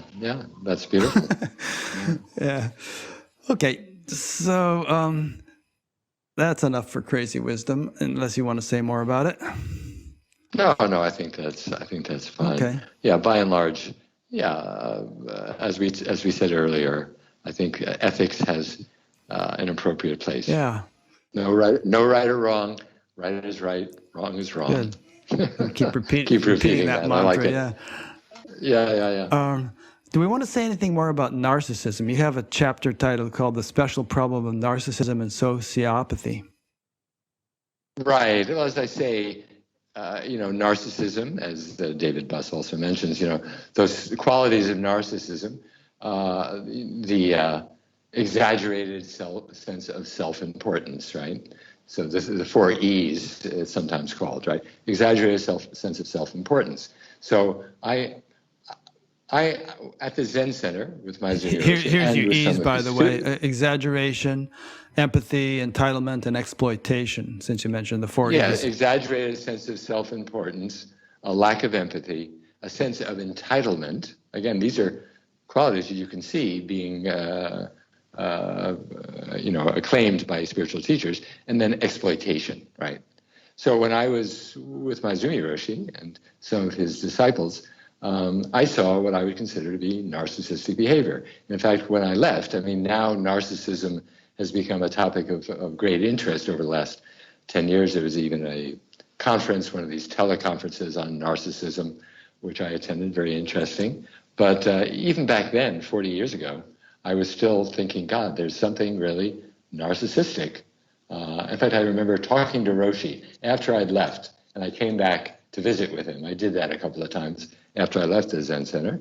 I came back and we hung out together, which was interesting because I got to see him out of his role as teacher. We were just hanging out. I wasn't a student anymore, and I just watched him, and he was really upset that the Dalai Lama was getting so much attention because he thought, who's the Dalai Lama? He said, what we're doing is so much more important. And I thought, where's this guy coming from? I mean, and he was telling me, we would talk, and he never asked me how I was doing. I spent 2 hours with him. He never asked me about my life. He was always talking about the next thing that the Zen Center was going to be doing, and the next project. So it was all about him. The next glorious.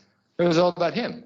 And, and I thought, there's something, he's not teaching me anymore. This is not in the guise of teaching that, that I'm not important. There's something off about this, yeah.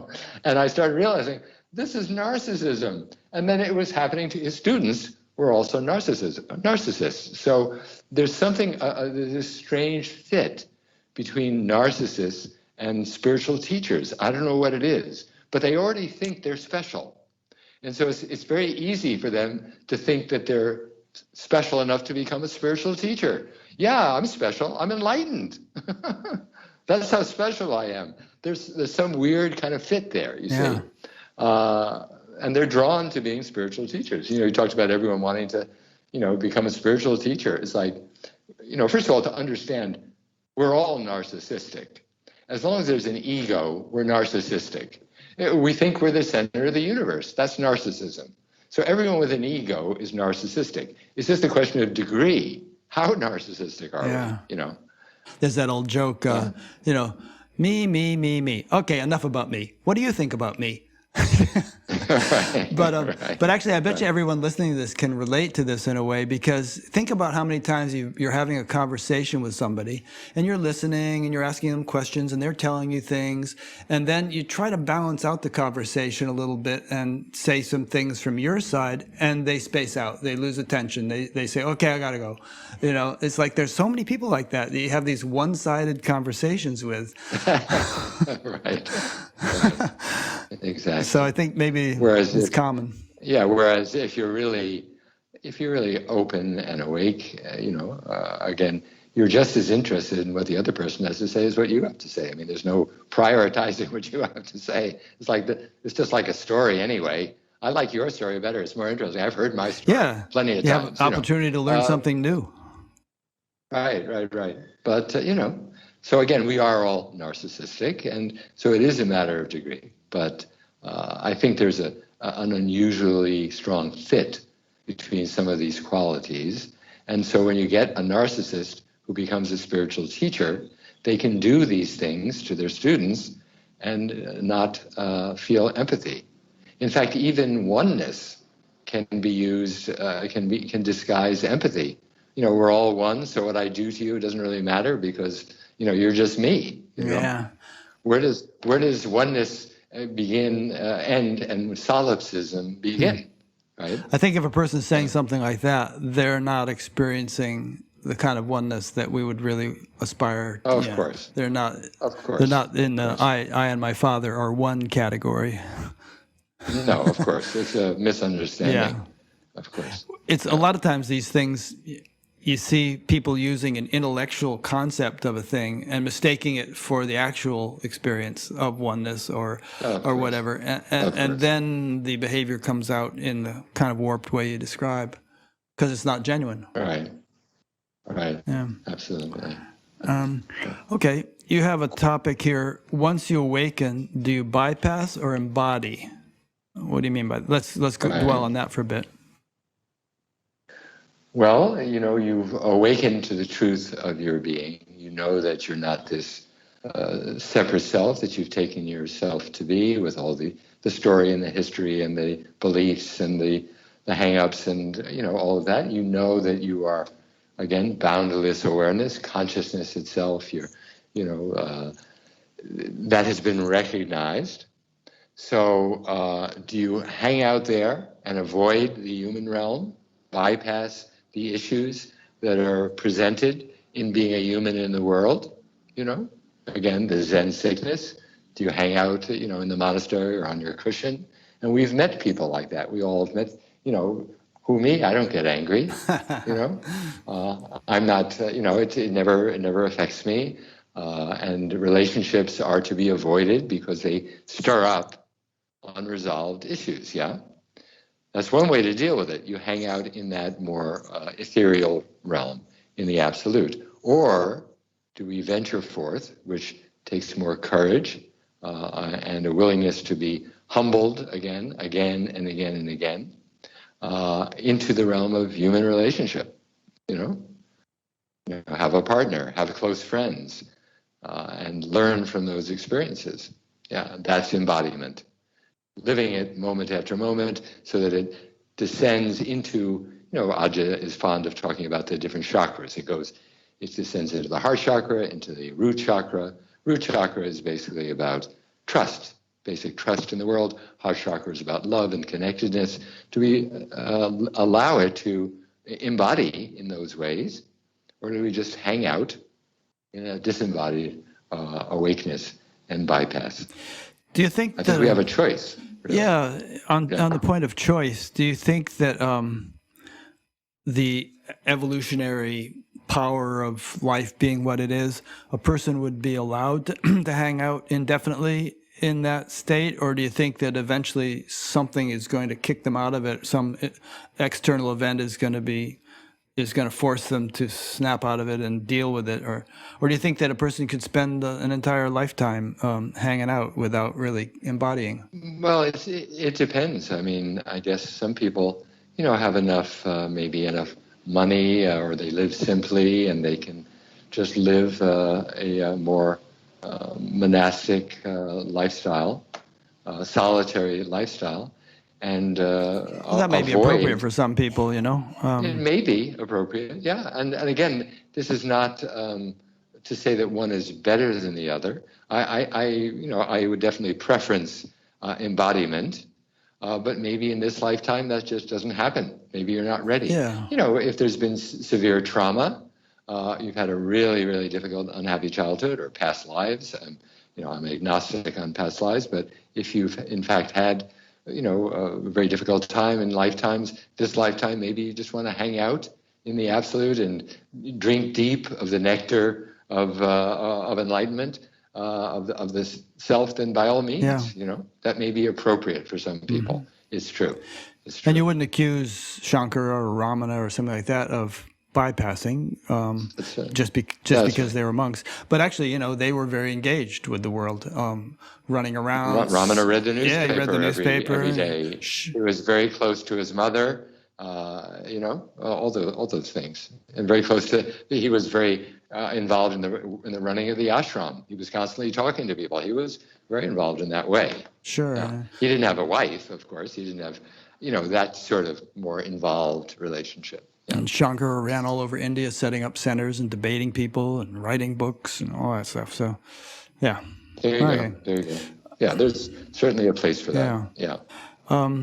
Let's talk about how students give their power away.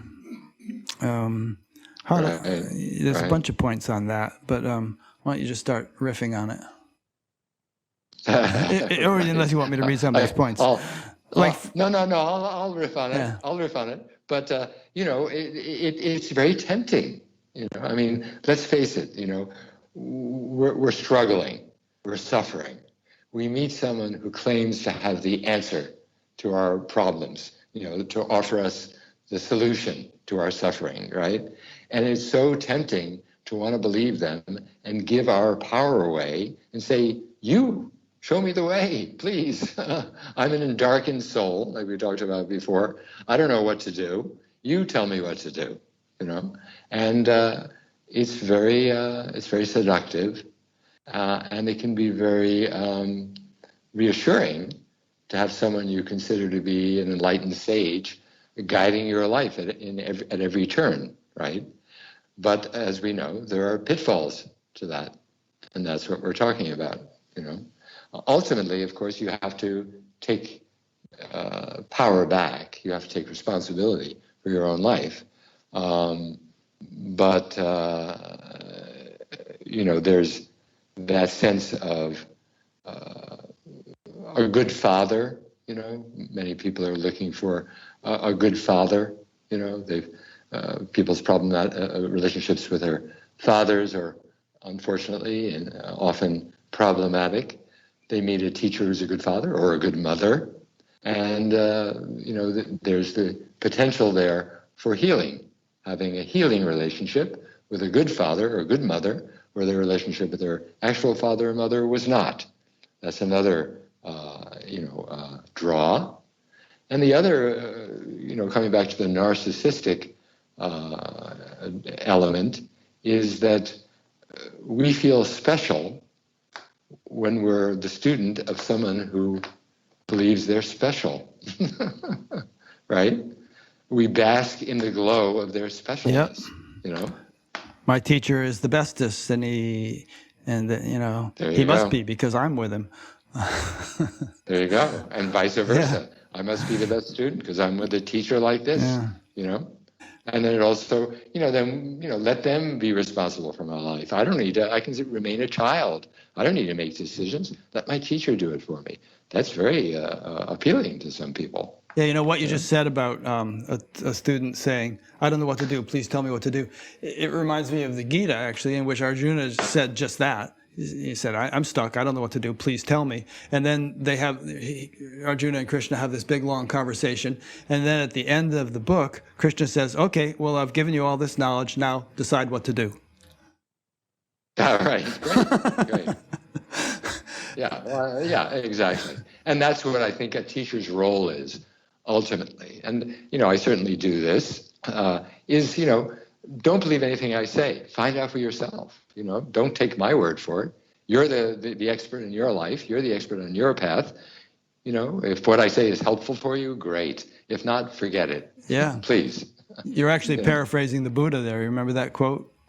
That's right. Yeah, he says pretty much that. Work out your own salvation with diligence. Be a light unto yourself.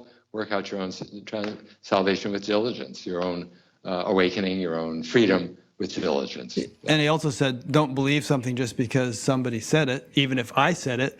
He said, Right. Think it out for yourself, Absolutely. Yeah. And that's why so many of us are drawn to Buddhism and similar paths, because it is experiential and it's about being your own authority. Yep. Yeah.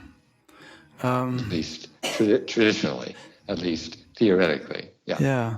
It's a subtle thing in a way, because there is a certain element of surrender that's involved in a student-teacher relationship in any context, spiritual or even academic. Right. Right. I mean, in an academic session, well, in either context, in a healthy situation, the student is encouraged to question.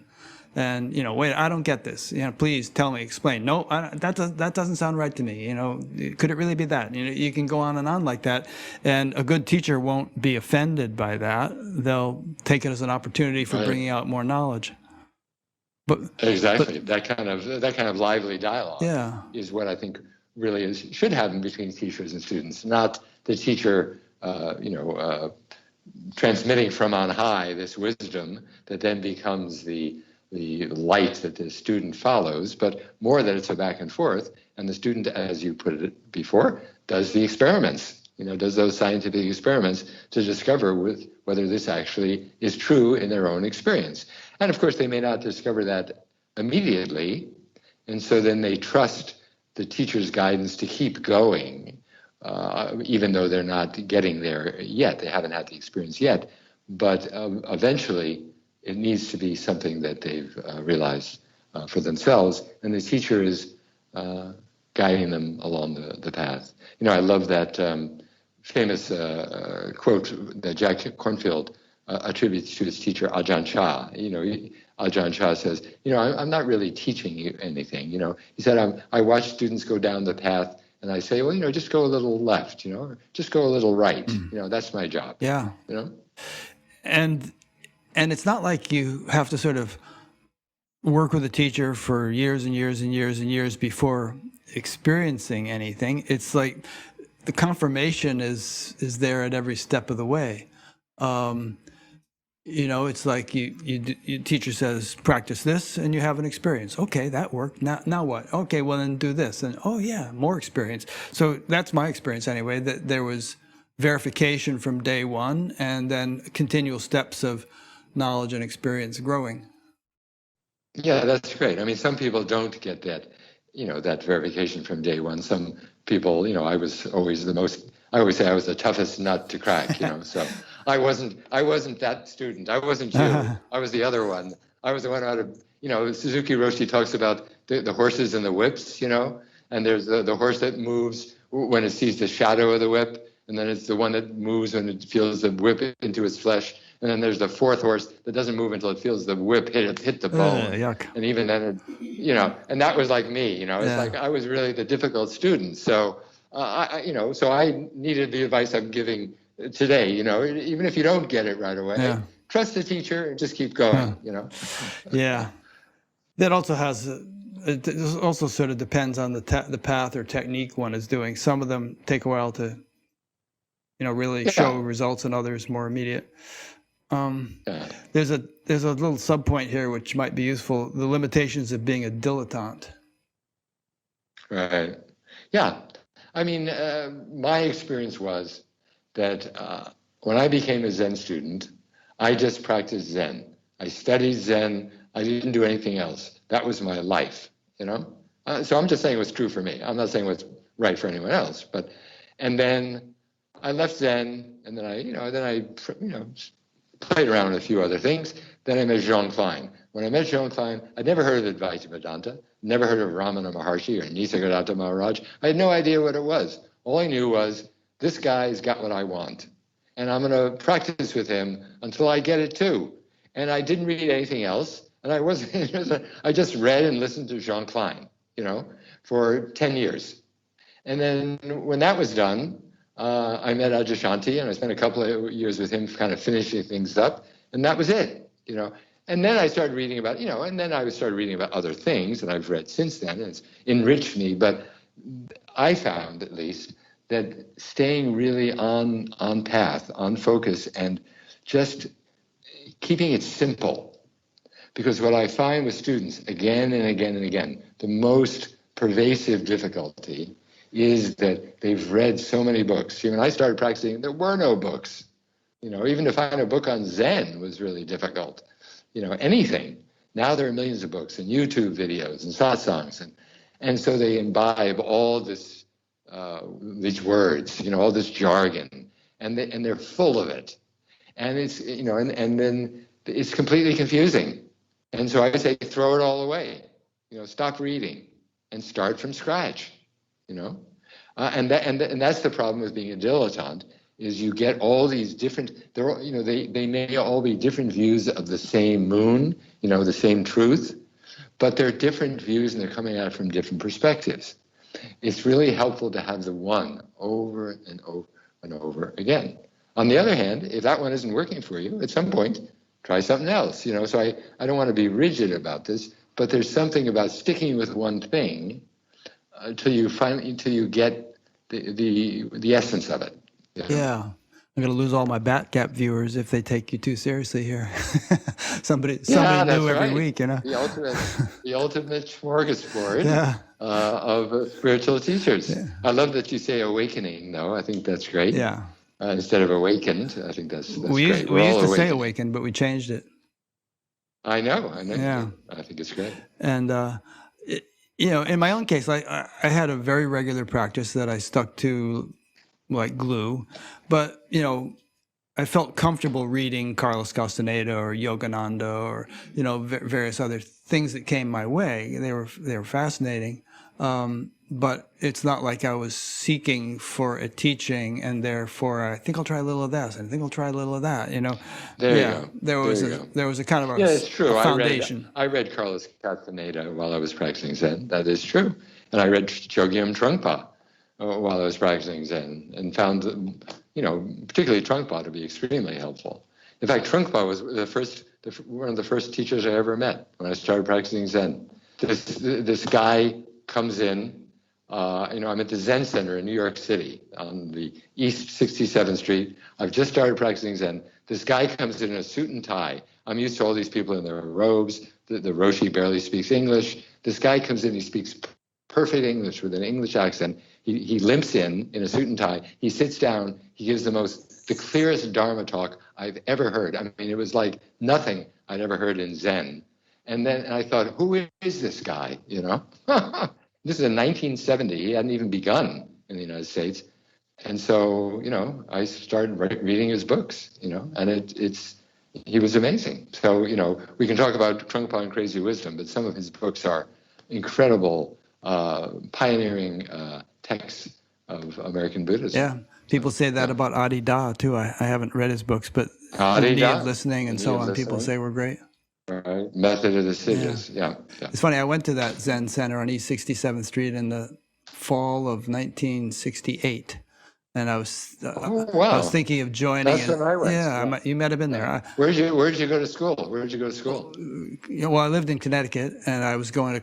Oh, you lived in Connecticut? Yeah, I grew up there. And I was going to college at the University of Bridgeport, or maybe at that time it was Norwalk Community College first at that point. But anyway, I was thinking of joining a Zen center, and I wrote to this place up in Rochester, and they said, well, first you have to visit a local Roshi and do that for 6 months and get his recommendations. So I went to check this guy out. But then I ended up getting into diving more deeply into TM and sticking with that, becoming a teacher. Oh, great. How about but I remember that experience. We almost crossed paths. Yeah, we did. You might have been there that night. Yeah. All right. Anyway, the true guru is inside you. You touched upon that point, but is there anything more we want to say about that? And have any questions come in, Irene? No questions.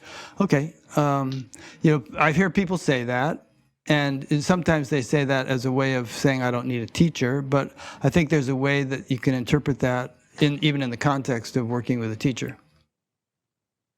That's right. You know, like we were talking about earlier, ultimately, you're your own teacher. I mean, simply put, practically speaking, everything that you're being taught is being filtered through you. If it doesn't resonate for you, then it's not gonna work for you. It's not, you know, eventually you're gonna have to throw it out. So ultimately, only you know what's right for you. So in that sense, just simply, practically speaking, it's only gonna work for you if you are discerning, as we talked about before. And so ultimately the true guru is inside you. Are there other gurus, other teachers who can help that guru find his or her own way, right? Yeah, absolutely. But only in the depths of your own heart, you know, can you know what's true for you. And that can be schooled and enriched by various teachers and various teachings.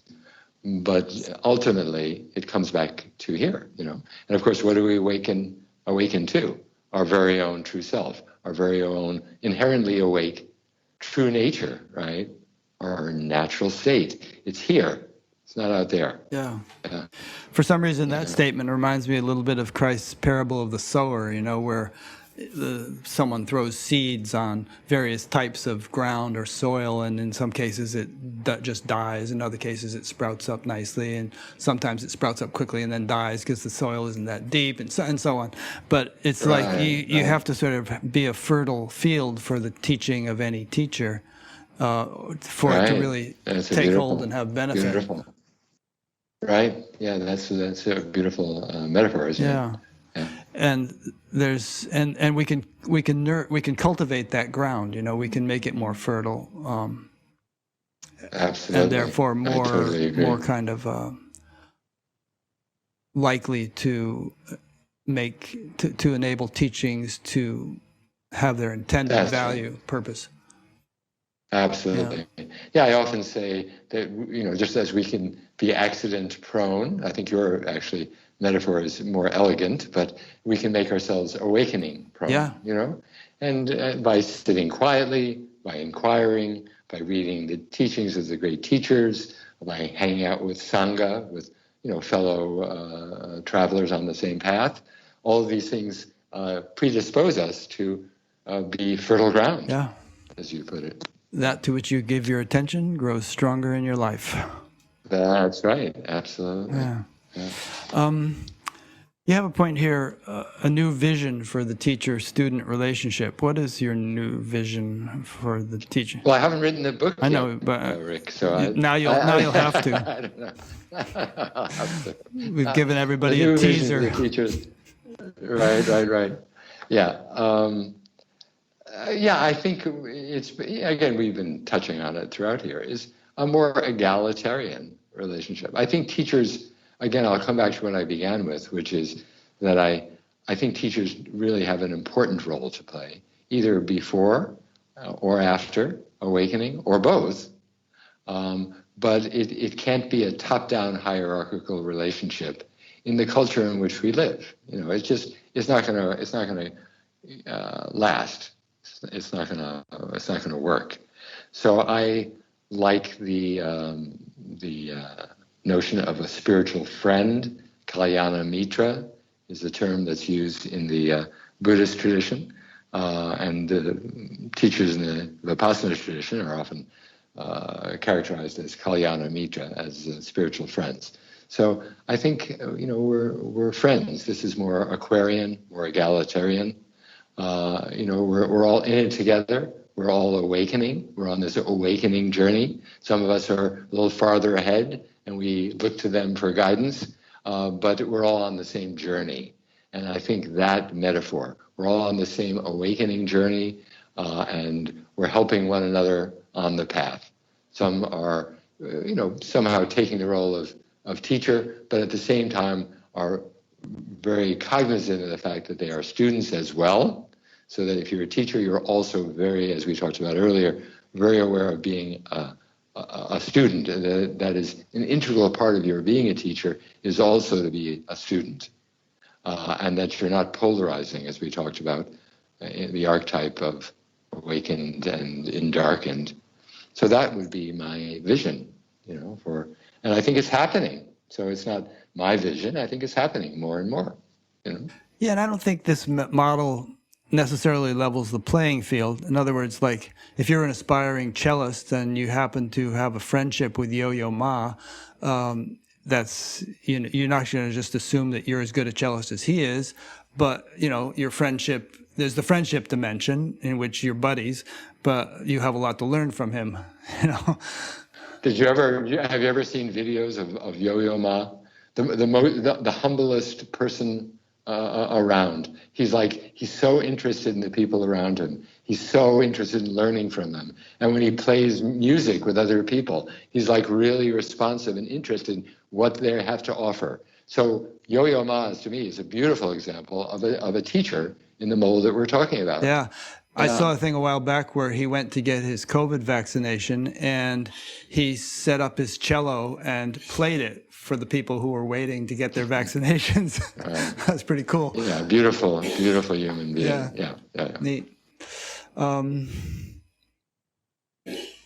guess one more point I want to raise with you is I was reminded of it because I mentioned COVID vaccination.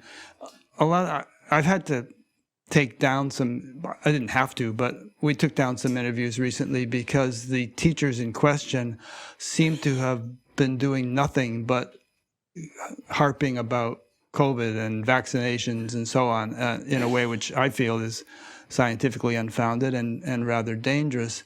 So and it's not their expertise, they're just picking up on all the misinformation flying around, which I characterize as misinformation. So what do you think about the importance of teachers kind of sticking to their craft or their expertise and not necessarily dispensing advice on other things which they don't really know about, even if they feel they know something or have learned something and feel it's important?